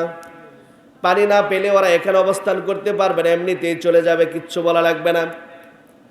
মুহূর্তের ভিতরে আনা সাগরে পুলিশ মোতায়েন করা হলো, 144 জারি করা হয়েছে। মৌলবী এবং মৌলবীর কোনো অনুসারী এই আনা সাগর থেকে এক ঢোকো পানি নিতে পারবে না। চতুর্দিকে কান্নার রোল। সকালবেলা খাজা মঈনুদ্দিন চিশতি রহমতুল্লাহ আলাইহি তার খাদিমের হাতে ছোট্ট একটা পেয়ালা দিলেন। পেয়ালা দিয়ে খাদিমকে বললেন, যাও আনা সাগর থেকে একটু পানি নিয়ে আসো। খাদিম ওই ছোট্ট পেয়ালা নিয়ে যাচ্ছে। পুলিশ বলতেছে, কই যাও? বলে, একটু পানি নেবো ভাই। একজন বলতেছে, না হবে না, পানি হবে না। একটু কেন? এক ফোঁটা পানিও দেওয়া যাবে না, চলে যাও, আউট। আর এক পুলিশ বলতে, এতটুকু পানি দেওয়ার কি হবে? এক পেয়ালা পানি দেওয়ার কি হবে? লেখ না। আরে খাইতেও তো পারবে না, গোসল তো দূরের কথা, তৃষ্ণাই তো মিটবে না। একজন বলে, নেন ভাই নেন, সমস্যা নাই, এক পেয়ালা পানি নিয়ে আপনি তাড়াতাড়ি চলে যান। এদের মধ্যে কিছু ভালো খারাপ থাকে না? সব দলের মধ্যে তো কিছু ভালো খারাপ থাকে, ঠিক কিনা? এক পেয়ালা পানি নিলেন। আনা সাগর থেকে একটা পেয়ালা পানি নিয়ে সবে মাত্র খাজা মঈনুদ্দিন চিশতি রহমতুল্লাহ আলাইহির কাছে গিয়ে জমা দিয়েছে।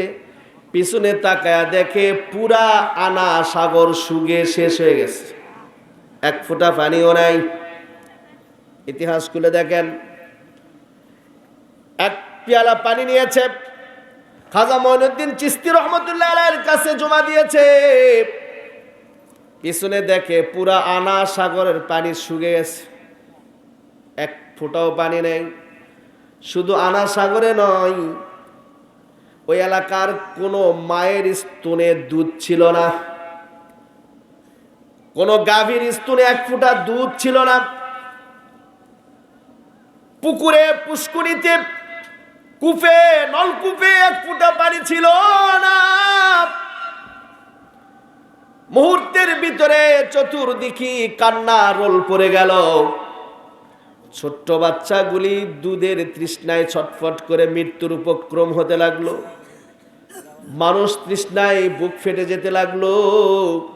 কোথাও দেশের ভিতরে, ওই এলাকার ভিতরে কোথাও কোনো জায়গাতে এক ফোঁটা পানি নেই, ডাবের ভিতরেও পানি নাই, পুকুরেও নাই, কূপেও নাই, নলকূপেও নাই, জানোয়ারদের স্তনেও নাই, মায়ের স্তনেও দুধ নাই। এই মুহূর্তের ভিতরে কথাটা যখন পৃথ্বীরাজের কাছে পুছল, পৃথ্বীরাজ বলতেছে, এটা ওই মৌলবীর কাজ কারবার। এই কি যেন করছে, ওই মৌলবী মঈনুদ্দিন চিশতি হবে। পুলিশ পাঠায়া দিলেন, যাও মৌলবীকে ধরে নিয়ে আসো। মৌলবীকে যখন ধরে নিয়ে আসার জন্য পুলিশ গেলেন, ওয়ামাইয়াত্তাকিল্লাহা ইয়াজআল লাহু মাখরাজা ওয়া ইয়ারযুকুহু মিন হাইসু লা ইয়াহতাসিব। আল্লাহু আকবার বলেন। পুলিশ যখন খাজা মঈনুদ্দিন চিশতিকে ধরতে গেছে, আল্লাহর ওলিরা জমিনে এমন ভাবে চলে যে জমিনও বুঝতে পারে না, কারো সাথে খারাপ ব্যবহার করে না। এটা উলামায়ে কেরামদের চরিত্র। খারাপ ব্যবহার করবে না। খাজা মঈনুদ্দিন চিশতিকে যখন পুলিশ অ্যারেস্ট করতে গেছে, খাজা মঈনুদ্দিন চিশতি নরমাল পজিশন, একেবারে নিউট্রাল অবস্থায়, আহো আহো বহ, আসো আসো বৈঠো। পুলিশেরা যখন গেট দিয়ে ঢুকলেন, খাজা মঈনুদ্দিন চিশতি বলে আহো আহো বৈঠো, আগে আসো বাবা বসো। পুলিশেরা আস্তে করে বলতেছে যে আরে হুজুরকে তো ধর্মই, তো যখন বসতে বলতেছে একটু বসি না, বেয়াদবি না করি, তারপরে কি বলে শুনি, চার সময় তো ধরে নিয়ে যাবো, এই সমস্যা কি। সবে মাত্র খাজা মঈনুদ্দিন চিশতি রহমতুল্লাহ আলাইহির কথা অনুযায়ী যখন বসেছে, যে যেই জায়গাতে জমিনের যেই জায়গাতে বসেছে, নিচ থেকে জমিন তাকে অ্যারেস্ট করে নিয়েছে। যে যেভাবে বসে আছে ওইভাবে টেটু হয়ে গেছে। জমিনগুলো হ্যান্ডকাপ পরায় অ্যারেস্ট করে নিয়েছে, টেটু বানায় দিছে। শুধু চোখে তাকায় আছে, পুরাটা মূর্তি হয়ে গেছে। পিতৃরাজ আশ্চর্য হয়ে গেলেন, কিরে 2 ঘন্টা পার হয়ে গেল, এখনো পুলিশগুলো মৌলবীকে অ্যারেস্ট করে আনতে পারলো না। এইবার পিতৃরাজ বলে পুলিশ দ্বারা হবে না, দাঙ্গা বাহিনী পাঠাও। দাঙ্গা বাহিনী গেলেন, একই রকম পজিশন, নিউট্রাল, আহো আহো বৈঠো। এরা যখন আসছে বলতেছে কিরে ধর্মই তো, কিন্তু এরা বসে আছে কেন? এরা কেন বসছে? ধরে না কেন হুজুরকে? হুজুর তো উপরে টেজে, ওরা নিচে বসে থেকে হুজুরের বয়ান শুনতেছে কেন? আচ্ছা, ওদের কথা শুনতে গেলে তাকে বসতে হবে। ওরা বলে একটু বসি। যেমনে বসছে, নিচ থেকে মাটি। আবার 2 ঘন্টা পার হয়ে গেছে। পিতৃরাজ বলতেছে এদের দ্বারা হবে না, র্যাব পাঠাও, র্যাব। র্যাবকে যখন পাঠানো হলো, একই অবস্থা, নিউট্রাল পজিশন, আহো আহো বৈঠো। র্যাব আসে বসছে, অ্যারেস্ট। সংক্ষেপে বলি, লাস্ট পর্যায়ে পিতৃরাজ বলতেছেন কারো দ্বারা যখন কাম হচ্ছে না, আমি নিজে যাব।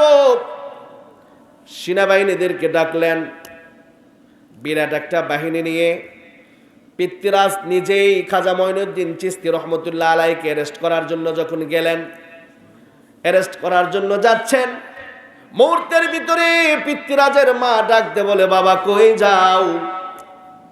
পিতৃরাজ বলতেছে মা গো, ওই মুসলিম মৌলবীকে অ্যারেস্ট করার জন্য যাই গো মা, কারণ ও এমন একটা জাদু করেছে এই এলাকার ভিতরে 1 ফোঁটা পানিও নাই।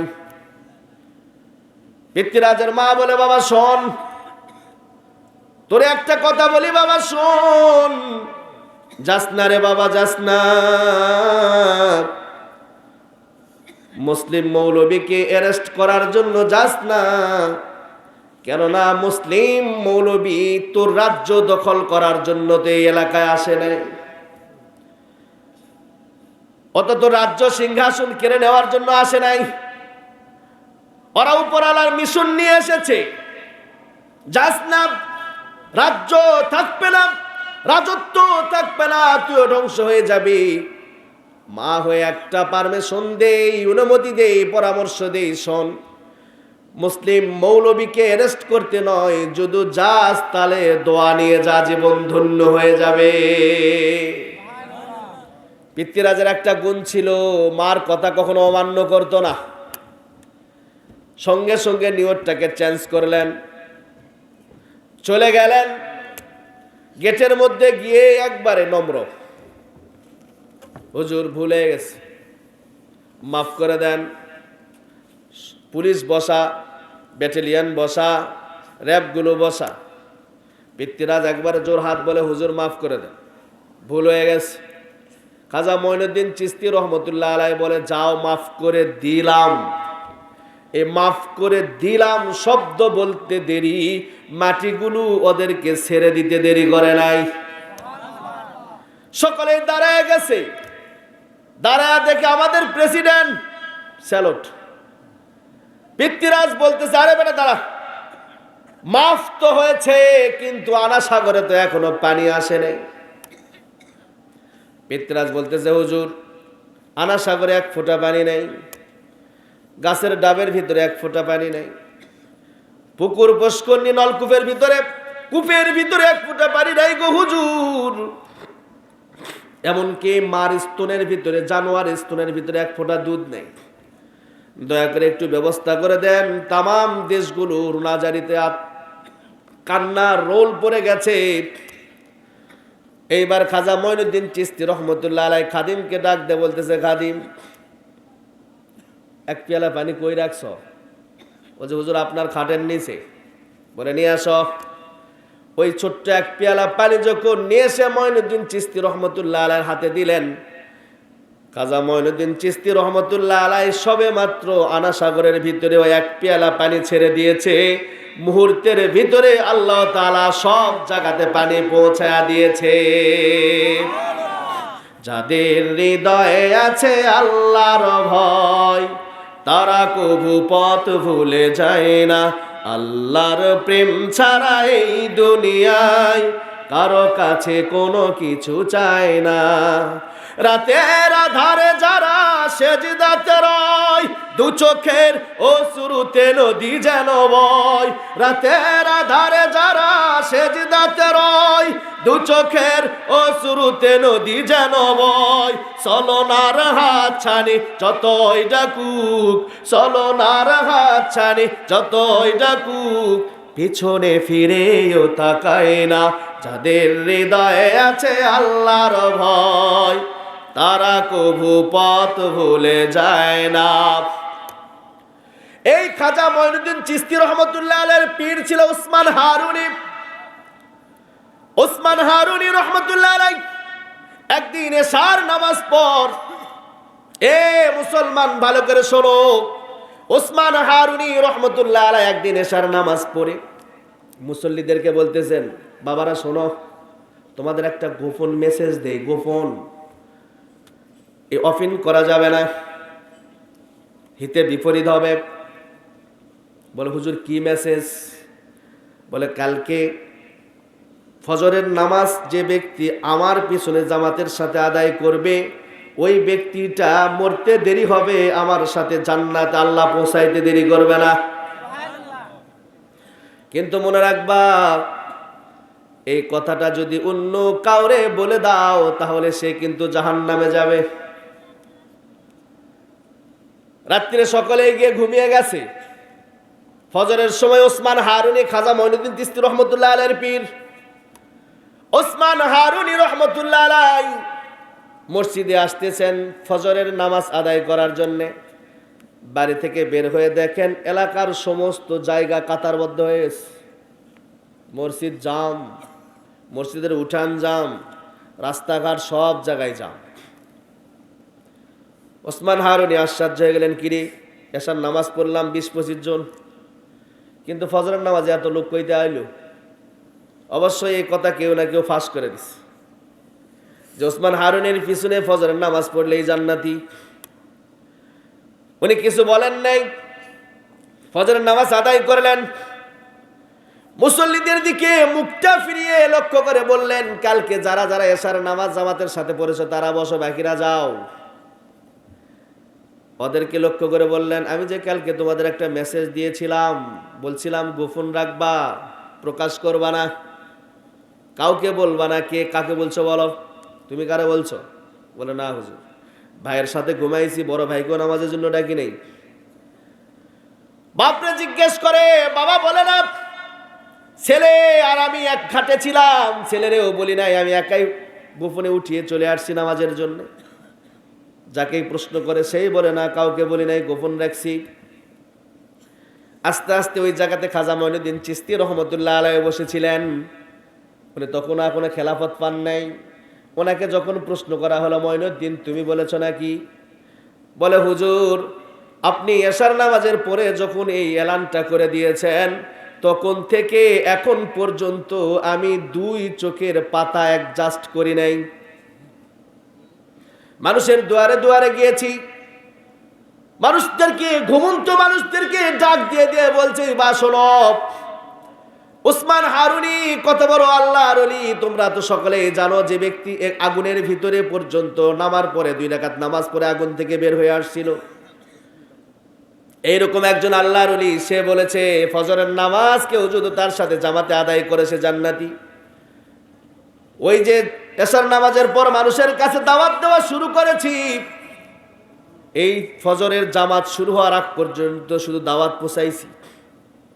ওসমান হারুনি বলে, কেন? তোমাকে আমি বলি নাই যে ব্যক্তি এই কথাটা প্রকাশ করবে সে কিন্তু জাহান্নামে যাবে, দোজখে যাবে? খাজা মঈনুদ্দিন চিশতি বলে, হুজুর বুঝেছি, তবে আমি যেটা ভেবেছি শোনেন, আমি একা একজন মঈনুদ্দিন যদি জাহান্নামে যাই, আর এই এলাকার হাজার হাজার মানুষ যদি আমার জাহান্নামের কারণে মুক্তি পেয়ে জান্নাতে চলে যায়, তাহলে আল্লাহ রব্বুল আলামিনের কাছে একজন মঈনুদ্দিন জাহান্নামে গিয়ে আল্লাহর হাজার হাজার বান্দা জান্নাতে যাওয়াটাই বেশি প্রিয় মনে হবে। ওসমান হারুনি বলে, বাবা বুকে আয়। আরে জান্নাত জাহান্নামের কন্ট্রাক্টর তো আমি, ওসমান হারুনির নাই। আল্লাহ তো আমারে জান্নাতের কন্ট্রাক্টরই দেয় নাই। কে কারে জান্নাতে, আল্লাহ কারে জান্নাতে দিবে কারে জাহান্নামে দিবে, এটার তো কন্ট্রাক্টরই আমার কাছে দেয় নাই। এই কথাটা আমি বলেছিলাম এই কারণে, আমার বয়স হয়ে গেছে, কখন জানি আল্লাহর ডাকে সাড়া দিয়ে চলে যায়। আমি যাওয়ার পরে এই খেলাফতের যে বড় একটা দায়িত্ব আছে, এটা কারে দিমু? কার ভিতরে উম্মতের ভালোবাসা আছে, উম্মতের দরদ আছে, উম্মতের ব্যথা আছে, যে উম্মতগুলো ধরে ধরে জাহান্নামের দিকে যে উম্মতগুলো দৌড়াইতেছে তাদেরকে জান্নাতের সিরাতে মুস্তাকিমের পথ দেখাবে, এরকম ব্যথা কার ভিতরে আছে এটা দেখতে চাইতেছিলাম, পরীক্ষা করতে চাইতেছিলাম। কিন্তু মঈনুদ্দিন রে, তুই পরীক্ষায় ফার্স্ট হয়ে গেছিস, আয় বাবা আয়, আজ থেকে আমি নিশ্চিন্ত, আজ থেকে এই এলাকার শুধু নয় তামাম পৃথিবীর দাওয়াতের দায়িত্ব আমি ওসমান হারুনি তোমার হাতে দিয়ে দিলাম। ও মুসলমান, কথাগুলো দিল দিয়ে বুঝবেন। এই খাজা মঈনুদ্দিন চিশতি রহমতুল্লাহ আলাইহির আরেকজন খলিফা ছিলেন খাজা কুতুবউদ্দিন বখতিয়ার কাকি রহমতুল্লাহ আলাইহি। শিক্ষিত মানুষেরা বলতে পারবে দিল্লিতে এখনো যার স্মরণে কুতুব মিনার দাঁড়িয়ে আছে। খাজা কুতুবউদ্দিন বখতিয়ার কাকি রহমতুল্লাহ আলাইহি মৃত্যুর পূর্ব মুহূর্তে ভাই সন্তানদেরকে ওসিয়ত করলেন, বাবা শোনো, আমি যখন মারা যাব, আমার লাশ যখন জানাজার জন্য নিয়ে যাওয়া হবে, তখন তোমরা 4 গুণ বিশিষ্ট কোনো মানুষ যদি পাও, তাহলে তার সাথে আমার জানাজা নামাজের ইমামতি করবে, তার দ্বারা আমার জানাজার নামাজের ইমামতি তোমরা করায় নিও। যদি এই 4 গুণ বিশিষ্ট একটা গুণও যদি কারো ভিতরে না থাকে, 3টা আছে 4টা নাই, অথবা 2টা আছে 2টা নাই, অথবা 1টা আছে 3টা নাই, এরকম যদি হয় তাহলে আমি কুতুবউদ্দিনের জানাজার দরকার নাই, জানাজা ছাড়াই আমার লাশকে তোমরা দাফন করে দিবে। সত্যি কিছুদিন পরে একদিন মাসুকে এলাহির ডাকে সাড়া দিয়ে খাজা কুতুবউদ্দিন বখতিয়ার কাকি রহমতুল্লাহ আলাইহি বিদায় নিয়ে চলে গেলেন। দিল্লির শহীদ গামাতে জানাজার নামাজ, হাজার হাজার উলামায়ে কেরাম, লক্ষ লক্ষ শ্রোতাগুলো এসে জানাজার নামাজের জন্য কাতারবদ্ধ হয়ে গেছে। বড় সন্তান সামনে দাঁড়ায়া বলতেছে, শোনেন ভাই, আমার বাবা মৃত্যুর সময় ওসিয়ত করেছে 4টা গুণ আছে এমন মানুষ যদি থাকেন তাহলে আমার বাবার লাশের জানাজার ইমামতি করতে পারবেন, যদি 1টা গুণও না থাকে ইমামতি করতে পারবেন না। 4টা গুণের মধ্যে 1 নাম্বার গুণ হচ্ছে, যেই দিন থেকে নামাজ ফরজ হয়েছে সেই দিন থেকে 1 ওয়াক্ত নামাজ কাজা হয় নাই। 2 নাম্বার, জীবনে তাহাজ্জুদের নামাজ কাজা হয় নাই। 3 নাম্বার, জীবনে আসরের নামাজের সুন্নত কাজা হয় নাই। 4 নাম্বার, চোখের দ্বারা কোনো গুনাহ করে নাই। এই 4টা গুণ যদি কোনো ব্যক্তির ভিতরে থাকে, সে এসে আমার বাবার জানাজার নামাজের ইমামতি করেন। আর যদি না থাকে, আমার বাবা ওসিয়ত করেছে জানাজার নামাজের দরকার নাই, বিনা নামাজে বাবারে দাফন করাইতে হবে। এই 4টা গুণের কথা যখন বললেন, হাজার হাজার উলামায়ে কেরাম মাথা নিচুর দিকে দিয়ে চোখের পানি ছেড়ে দিয়ে কান্দে।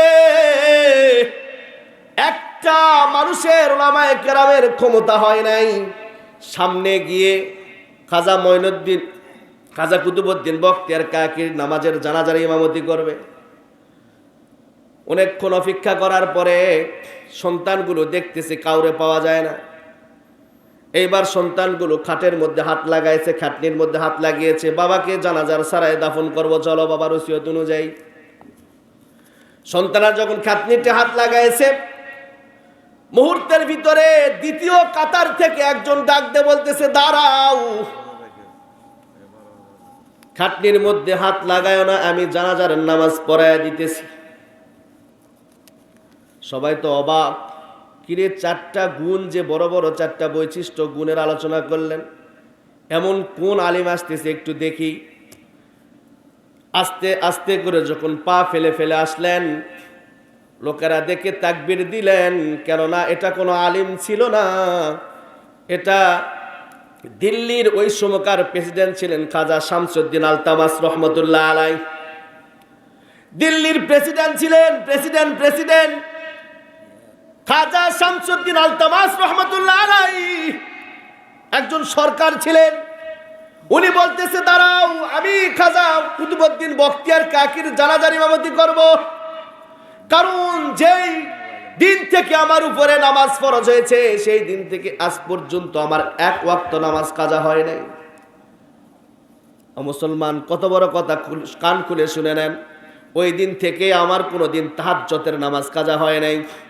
ওই দিন থেকে আসরের সুন্নত পর্যন্ত আমি কাজা করি নাই।